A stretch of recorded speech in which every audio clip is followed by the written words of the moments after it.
All right. Our final speaker will be Mr. Noe Torres.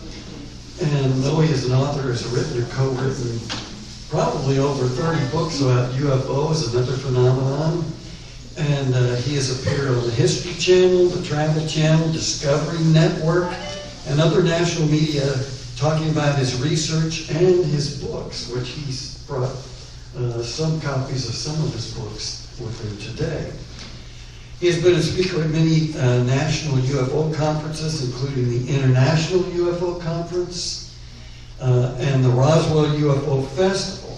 So please welcome Noe Torres.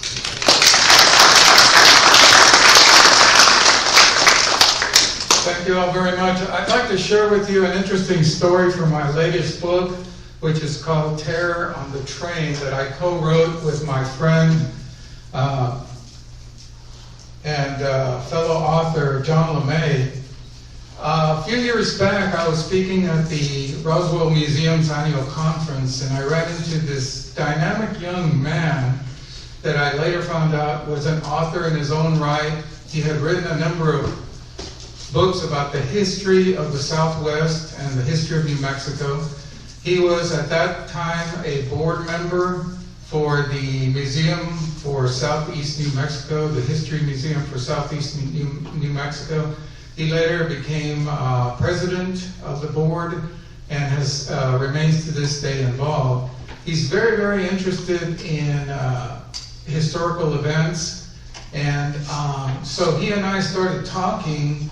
And he told me he had heard about a motion picture that was still in the being worked on by Steven Spielberg, having to do with cowboys in cowboy times in the 1800s, cowboys encountering UFOs and aliens. And of course, highly fictionalized story, which later became the movie Cowboys and Aliens. It's quite a laughable film, by the way. Very enjoyable. Nothing like that ever happened in the real world that we know of. But like many Hollywood blockbusters, it has to have the evil aliens that are trying to take over, rob the planet of its resources, and it's got all this action sequences and zap guns. People loved it. And on an entertainment value, I loved it too. So. But like I say, John and I, when we linked up in Roswell that year, we got started on some writing projects, because he asked me, now you've done research into UFO stories of the past. Have you ever encountered UFO encounters involving the people of the 1800s in North America? And I told him, absolutely. I have a whole file, and I told him the story of the Aurora 1897 UFO case, which Daniel just spoke about. That was the primary trophy that I had in my files that I was most familiar with at the time. But I also had a whole bunch of other stories of UFO encounters that happened in the 1800s here in the United States, including sightings of craft that were not described as airships or dirigibles, but were described as metallic silver discs flying at great speeds across the skies of North America in the 1800s. So that conversation with John started off. We have now co-written over a dozen books about UFO cases prior to the year 1940. And why 1940? Because 1940 is the year that most people say the modern UFO era began. It wasn't until the early to mid-1940s that people started seeing these fast-moving metallic discs all over America, and cylinders and other shapes. And the word UFO was first used 1947. The Roswell UFO incident happened 1947.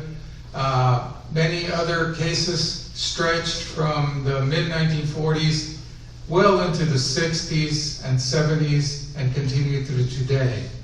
So John's concept was, let's look at cases that happened first of all, before modern aviation, before airplanes. So when people in the early to mid 1800s looked up in the sky and they saw a fast-moving metallic-looking object, that was not a bird. There shouldn't have been anything up there in the sky. Okay, so that's a telltale sign that we have been visited over the course of many decades, and in fact, probably throughout our history as a species. So from these humble beginnings, our conversations and our first efforts to put together stories of these time periods, we've come, as I've mentioned, we've written over 12 books on the subject. And the latest one, which we finished just about 6 months ago, and we published in November of last year, 2024, was this one that you see on the screen, Terror on the Train. And in this particular book, we focus on strange, paranormal, and UFO encounters that happened in the United States in the mid to late 1800s and early 20th century.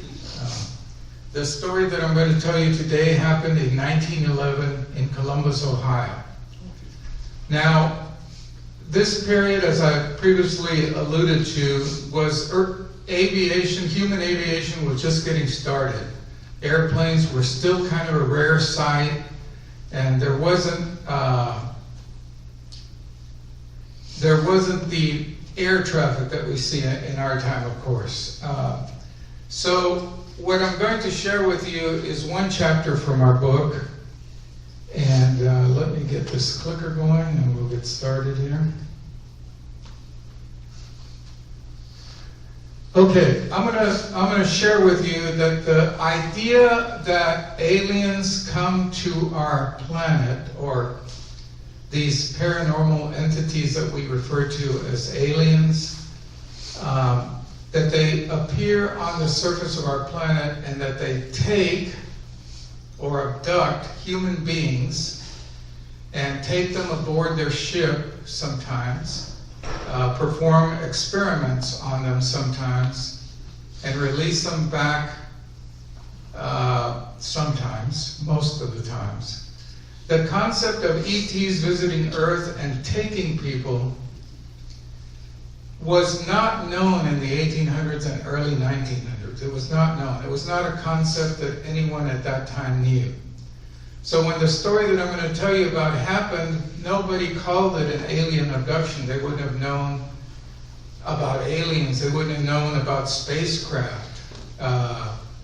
The Wright brothers had just launched their first aircraft, and this was the beginning of human flight. Many, many years later, the stories in the 1960s, the stories of people being abducted and taken aboard these strange craft started appearing. And one of the best known of these stories, which Daniel briefly mentioned because he was a keynote speaker at the Aurora UFO encounter that we did a few years ago, was that of Travis Walton. Travis Walton in 1974 underwent this tremendous experience. And Daniel and I have sat and talked with Travis on many occasions. He's been down to the valley to speak at a conference in Edinburgh several times, and we've taken him out to eat, we've taken him around to show him the valley, and he's the most honest, down-to-earth individual that I've ever met. And once you talk to him for any length of time, you realize that this person has absolutely no reason whatsoever to have made up a story about being abducted and taken aboard a craft. I'm going to show this brief video that kind of summarizes what happened to him.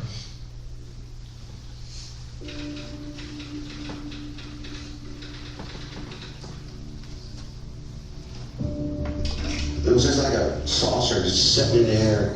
Travis had that door open and was getting out. And all of a sudden, this blue light came out. It was blind panic, white knuckles. I hung out. They got him. He was nowhere to be found. This is real life. This is what happened to a man and 6 other of his crew members. The sheriff showed up. He didn't really believe our story. You killed them, just admit it. He kept telling me, you know, if you just tell us where the body is, we can all go home. There was probably 150, 200 people out searching for Travis. Our town had never really had any reporters at all, and then all of a sudden there's like people from all different countries. It was scary, really scary. Phone rang and there was a voice on the other side that This is Travis. Come and get me. He seemed really different. He seemed traumatized. He seemed kind of scared. I felt like there was something seriously wrong. It was only a matter of seconds before I realized that these weren't human doctors. This was an alien face. Your reality just becomes so different. It scares the hell out of you. Sometimes it bothers me a lot. Why did it happen? Why was it us? I think people need to realize that we're not alone in the universe. The phenomenon is real.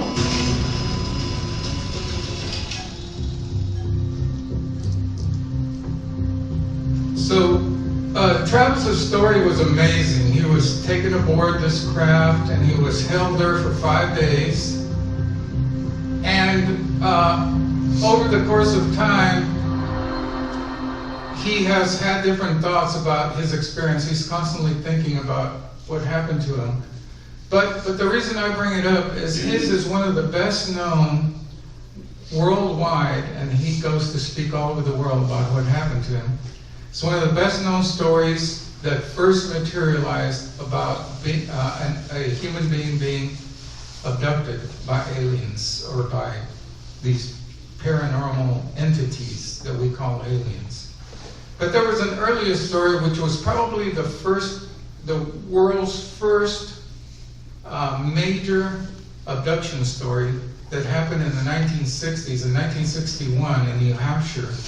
And it involved Betty and Barney Hill, a couple that were traveling along a lonely stretch of road near the White Mountains when they had this incredible experience of being captured and being taken aboard a craft and being subjected to medical experiments. We're going to listen to this quick clip here.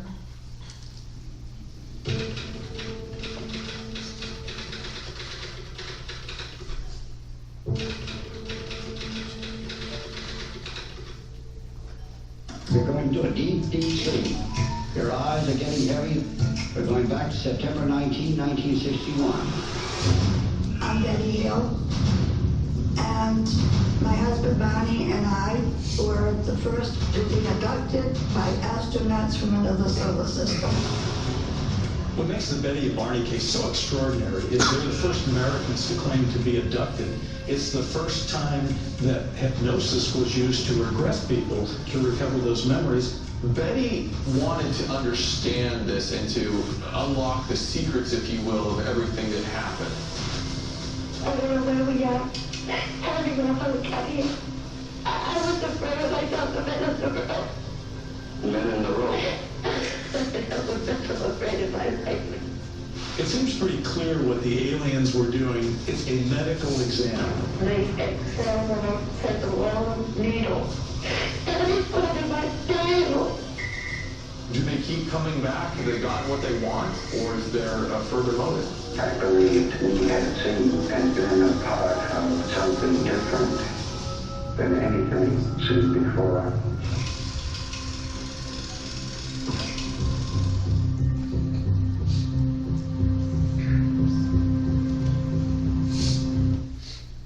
So I introduce you to those two cases, which many of you, I'm sure, have already heard about, by way of explaining that you're going to see some similarities between what we just heard happened to Travis and to Betty and Barney Hill.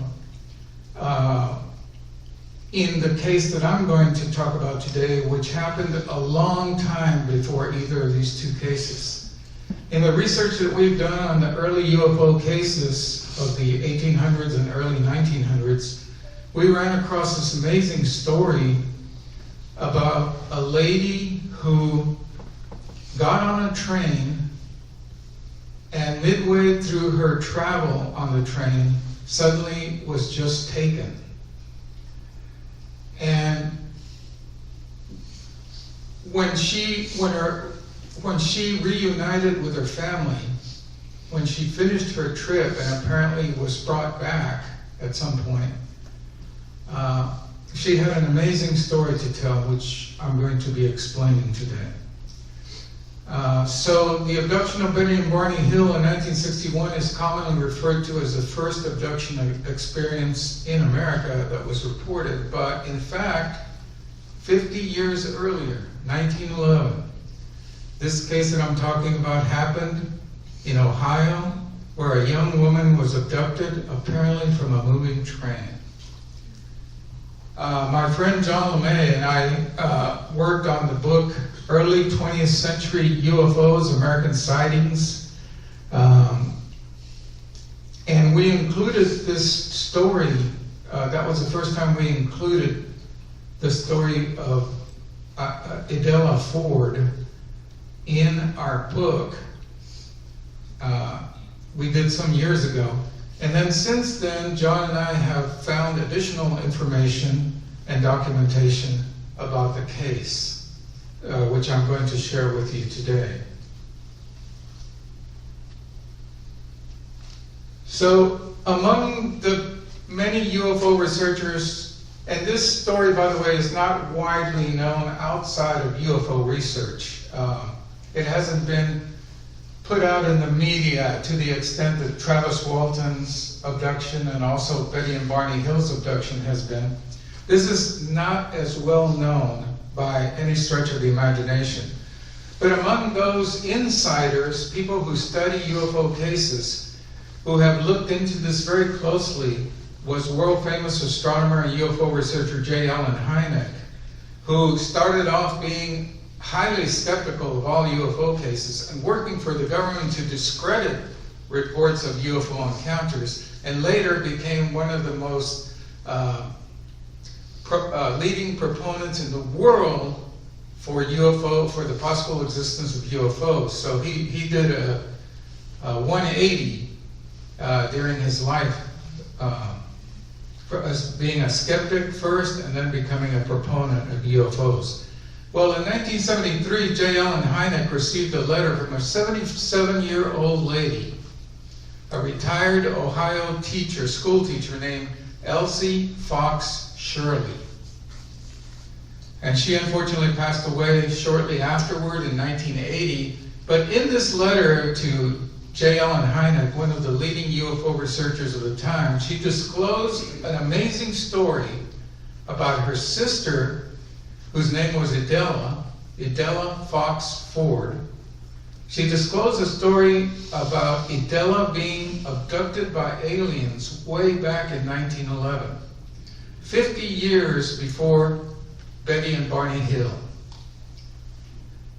So there you see that Idella Fox Ford lived from 1876 until 1913. And I'm going to tell you her story here. At the time of the reported abduction, Idella Fox Ford was a 36-year-old seamstress and a mother of two sons, Bernard, 12, and Floyd, 10. Now, John and I have done all the historical research. We've gone into the U.S. Census data.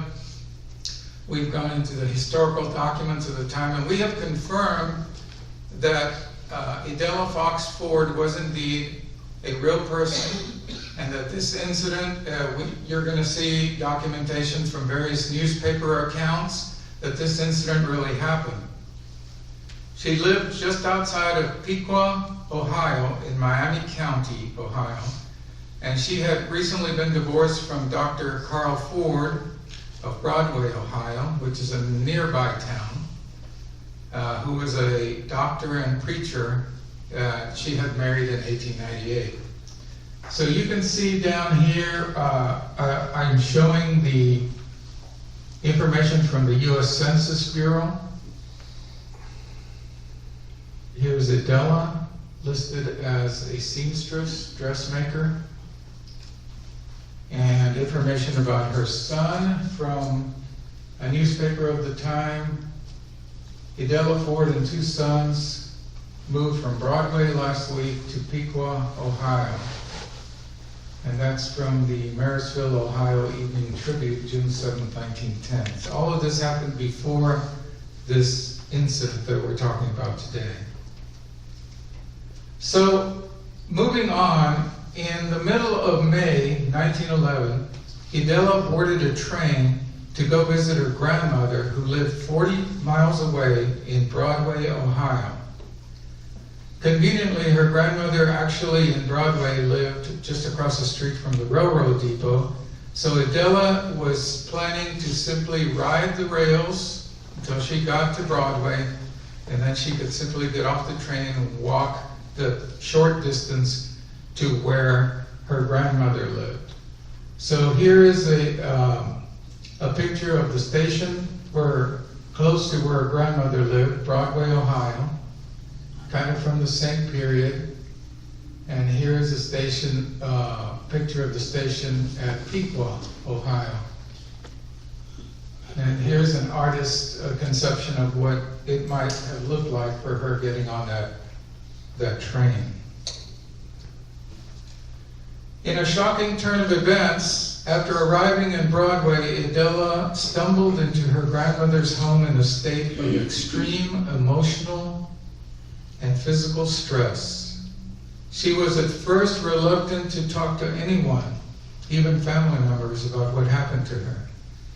But she finally told her family that they, quote unquote, they, had come from the sky to take her.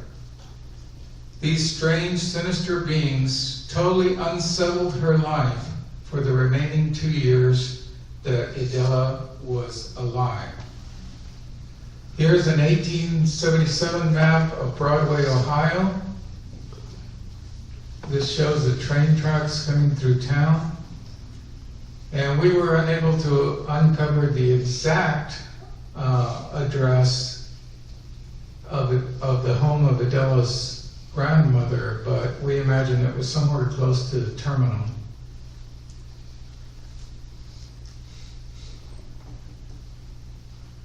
Just as experienced by Barney and Betty Hill, Adela Ford lived the rest of her life in fear that these mysterious beings would someday come back and once again do some of the things that they did to her against her will. She was scared not just for herself, but for her immediate family, her 2 sons. She thought the sinister beings would could possibly abduct her sons and other members of her family. And even more than just simply taking them, she was terribly frightened that they would come back and destroy her and her family. This was a fear that was also held by Betty and Barney Hill, and for many years after their experience, they were extremely afraid that the beings that they encountered on that lonely stretch of road would come back and, somehow impact their lives, even many years after their encounter.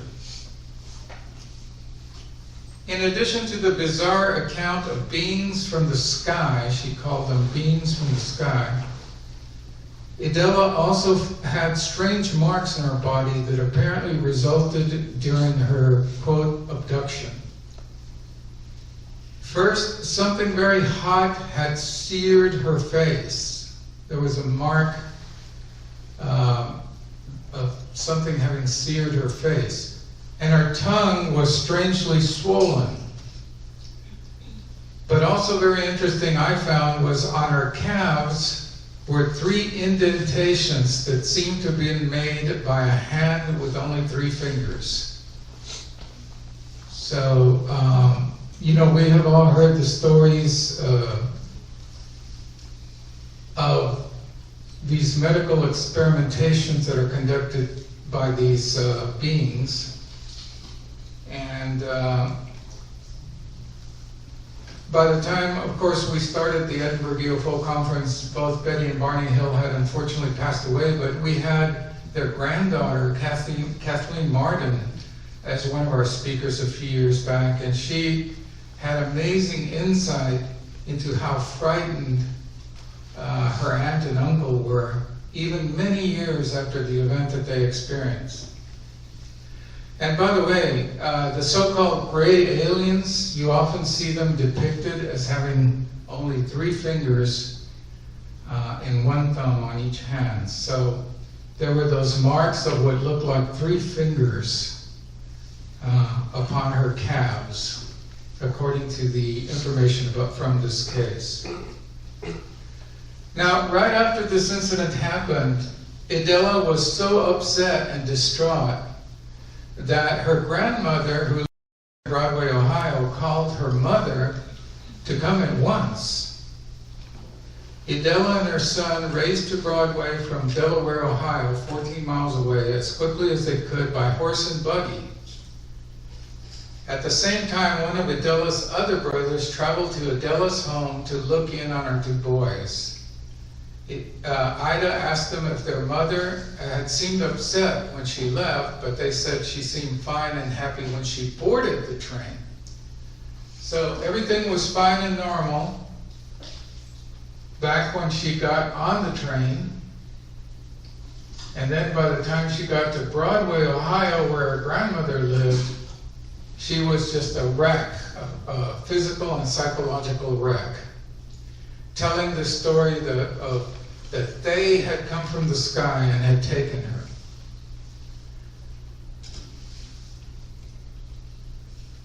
The story of what happened on the train would take many years to come out. Idella refused to speak to very many people about it. She only gave little hints and clues to some of her family members. Many people tried to get her to talk about her experience, but when asked, she would become so upset that she would become incoherent and unable to speak. Several doctors examined her, one of which was her brother, P.C. Fox, and all agreed that something unusual had happened to her. The physical manifestations of her experience were clearly present on her body, and her overall behavior had changed dramatically since the incident. So this case has all the earmarks in the early part of the 20th century, so early. This has all of the same earmarks that we see repeated again in future abduction cases, the most famous of which I've mentioned 2 of them, Betty and Barney Hill and Travis Walton. Well, what happened next? Unfortunately, Idella had a very horrible remaining 2 years of her life. The story does not have a happy ending. After the ordeal, she and her sons moved in with their mother, and Idella lapsed into a suicidal frame of mind. She was so terrified and frightened by what happened to her. On one occasion, the family stopped her from jumping off a high beam located in a barn. And another time, she was rescued from trying to drown herself in a nearby river. Here is one of the articles that we found in which there's documentation that she was attempting to kill herself.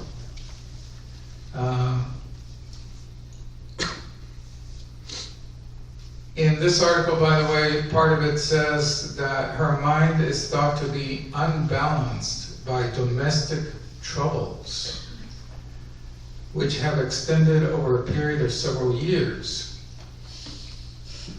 And once again, people didn't know what to make of her behavior because she wasn't forthright in explaining everything that happened to her in her abduction. But the interesting thing of the matter is she had written a detailed account moment by moment of everything she experienced, her abduction on board that train. She had written it all down and had done an extensive journal. So when we did research into this case, we were trying to figure out, well, if she had documented it all, she wrote it all carefully and explained what she was feeling and thinking and what she saw, what happened to that document? And we did a lot of research, and we finally found out that her mother, Idela's own mother, held that journal in her hands, and she made the decision in her mind that what she was holding from her daughter were the ravings of a mad woman. And so she burned it up completely. She destroyed the complete detailed story of her encounter. So, nobody knew about the idea of alien visitation and the idea of alien abduction were totally unknown when this happened in 1911. Her mother concluded that her daughter was insane, and she had her committed to the Columbus State Mental Hospital in Columbus, Ohio. After committing Idela, Mrs. Ford burned her journal in which she gave details. Mrs. Fox felt that the journal entries were simply the ramblings of a mentally disturbed person, and so she destroyed them, as I've mentioned. I'm going to show you just briefly a video of the Columbus Mental Hospital where Columbus State Hospital was committed. is one such case. Demolished in the 1990s, before I was born, and before groups like Preservation Works had even begun. The Columbus State Hospital was not as well documented as other Kirkbrides, and much of it was lost to history. Or at least it seemed like it was. Because as long as people who are connected to the place exist, the history of such a place will always exist. And knowing this, I decided to go on a search for the Columbus State Hospital. The original Ohio Lunatic Asylum began construction in April of 1837 and was completed in November of 1839. Okay, I just wanted to kind of lay the groundwork for the sort of place that she was taken to. And as you see here in the caption, I wrote that this notorious mental hospital was known for very dubious medical quote-unquote treatments for mentally disturbed patients. It was a huge space and supervision by staff was very poor. Patients were easily lost or ignored. Columbus State Hospital. On October 13, 1913, this sad story comes to an end. She had been at the state hospital for exactly 10 months when she died in her hospital room, presumably by hanging herself. The local newspaper said she tore pieces from her bed sheet and fastened the cloth to the top horizontal metal bar covering her window.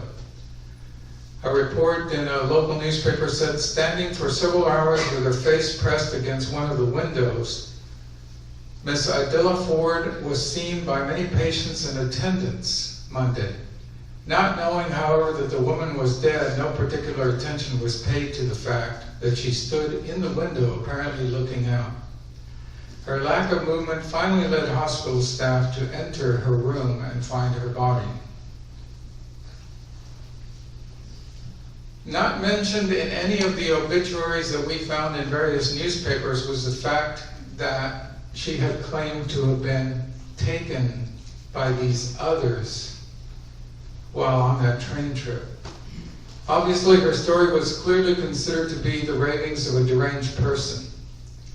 But one newspaper, I found it interesting, from October 15, 1913, gave a different viewpoint regarding her mental problems. This is what the paper said. Brooding over religious matters brought about her mental derangement. So what religious matters would these have been? Is it possible that people overheard her talking about beings that came from the sky and took her, and her fears that these sky beings would come back and destroy her and her family? Just to anyone unfamiliar with the idea of extraterrestrials and alien abduction, it might sound like she was having some kind of bizarre, twisted, religious or apocalyptic visions. So on the screen you see the grave marker for Idella. And this is her death certificate, which I emailed the county and received a copy of. A very interesting case, and really, of all the hundreds of stories that John LeMay and I have included in our books from the entire period of the 1800s and the early 1900s, this is the first story that just screams out as being an actual alien abduction, long before we knew what those were. So decades later, Idella's sister, Elsie, learned about UFOs, and she had heard about alien abductions, such as at that point she would have known about the Betty and Barney Hill and all the other alien abductions that were reported in the 60s. She finally pieced together in her own mind what really had happened to her sister. That her sister had somehow been abducted from a moving train back in 1911. Consequently, Elsie wrote her famous letter to Dr. J. Allen Hynek, and we have been able to use all of the historical records and documents to conclusively prove that the events mentioned by Elsie in her letter to Hynek actually did happen, in terms of, we don't know ultimately exactly what happened to her, but we know that what she said that she had happened to her and what her experience was after this. So I appreciate you all's attention. If you have any questions regarding the story, feel free to ask them during the forum that we're going to have in about 10 minutes or so. What we're going to do now is we're going to take about a 10-minute break and set up some chairs for our panelists, and then we're going to take questions from the audience regarding anything at all, questions you have about UFOs or anything that has been presented here today. And so in about 10 minutes, let's say at 40 minutes past, we will come back and start the forum with our moderator, Lillian Jimenez will be back up here. So thanks again.